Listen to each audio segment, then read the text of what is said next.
x में बहुपद चर x का ऐसा बीजीय व्यंजक है जिसमें x के केवल और ऋणात्मक पूर्णांक होना चाहिए। देखना यहाँ पे ध्यान देंगे, और ऋणात्मक क्या होना चाहिए, कंडीशन क्या है, और ऋणात्मक मतलब निगेटिव नहीं होना चाहिए। दूसरा कंडीशन क्या है कि पूर्णांक होना चाहिए, घी में या दशमलव में नहीं होना चाहिए, और क्या हो, और ऋणात्मक पूर्णांक घात हो। तो देखते हैं, जैसे एग्जांपल से समझते हैं। अगर एग्जांपल दिया जाए तो हम लिखे 3x² + 5x + 9। अब पूछा जाए कि क्या एक बहुपद है, तो फिर कंडीशन क्या लगेगा, सबसे पहले देखेंगे कि क्या है, और ऋणात्मक घात, पावर देखेंगे कि कहीं माइनस में तो नहीं है, तो पावर देख रहे हैं, किसका पावर देखेंगे, चर का, चर क्या है इसमें x, तो x का घात देखेंगे, x का घात यहाँ पे क्या है 2 है, और यहाँ पे x का घात क्या है 1 है, तो x का सब जगह हर पद में हर टर्म में घात क्या होना चाहिए, धनात्मक होना चाहिए, कहीं भी x का घात ऋणात्मक नहीं होना चाहिए। तो यहाँ पे देख रहे हैं, यहाँ पे क्या है पॉजिटिव है, और यहाँ पे x का घात क्या है पॉजिटिव, मतलब क्या हो जाएगा, बहुपद हो जाएगा। लेकिन वही अगर ये एग्जांपल दिया जाए, दूसरा एग्जांपल लिखें 4x की पावर 2/3 + 9x² + 6x + 3, और इसको पूछा जाए कि क्या ये बहुपद है, तो ये बहुपद होगा। तो देखते हैं कि यहाँ पे x का जो पावर है, पावर किसमें है, बट्टा में, फ्रैक्शन में, तो पावर फ्रैक्शन में नहीं होना चाहिए, पावर क्या होना चाहिए, पूर्णांक होना चाहिए। यहाँ पे डिफिनेशन में बोला गया ना पूर्णांक, तो 2/3 क्या है, पूर्णांक तो नहीं है, तो x का पावर बट्टा में आ गया, इसलिए क्या होगा, ये बहुपद नहीं होगा। एक और एग्जांपल समझते हैं, जैसे 3√x + 5x³ + 3x² - 6। अगर इसको पूछा जाए कि ये बहुपद है, तो देख रहे हैं यहाँ पे x का पावर देखेंगे, x का पावर कहीं फ्रैक्शन में तो नहीं है, तो देख रहे हैं यहाँ पे x का तो ठीक है 3 है, यहाँ 2 है, यहाँ पे ठीक है, लेकिन यहाँ पे जैसे ही जाएंगे तो x का पावर कितना हो जाएगा, रूट का मीनिंग क्या होता है, पावर 1/2। तो इसको अगर इसको ऐसे भी लिख सकते हैं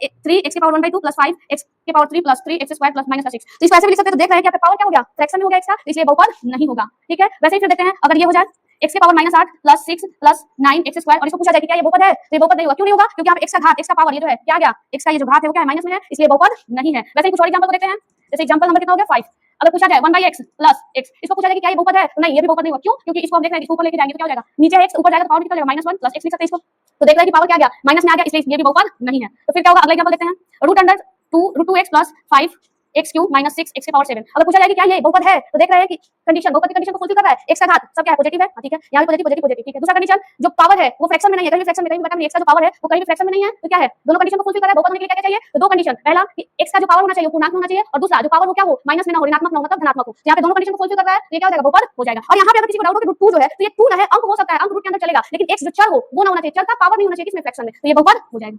ठीक है, तो ये था बहुपद का डेफिनेशन। क्या था, फिर से एक बार देख लेते हैं। कहता है कि x में बहुपद चर x का ऐसा बीजीय व्यंजक है जिसमें x के केवल क्या हो, और ऋणात्मक, ध्यान देंगे इस वर्ड पे, और ऋणात्मक और पूर्णांक क्या होना चाहिए, और ऋणात्मक पूर्णांक घात हो। x का मतलब जो भी चर हो, xyz चर कुछ भी हो सकता है, कुछ भी ले सकते हैं, xyz कुछ भी ले सकते हैं। तो जो भी चर होगा उसका जो पावर होना चाहिए वो क्या होना चाहिए, प्लस में होना चाहिए, और बटे में नहीं होना चाहिए, मतलब पूर्णांक होना चाहिए। ठीक है, तो देखते हैं फिर अगला पॉइंट इसमें क्या कहता है कि बहुपद, देखिए यहाँ से, बहुपद एक विशेष प्रकार का बीजीय व्यंजक है, मतलब बहुपद बीजीय व्यंजक ही है, क्या है, बहुपद जो है एक बीजीय व्यंजक है। अब यहाँ पे एक शब्द आया बीजीय व्यंजक, बीजीय व्यंजक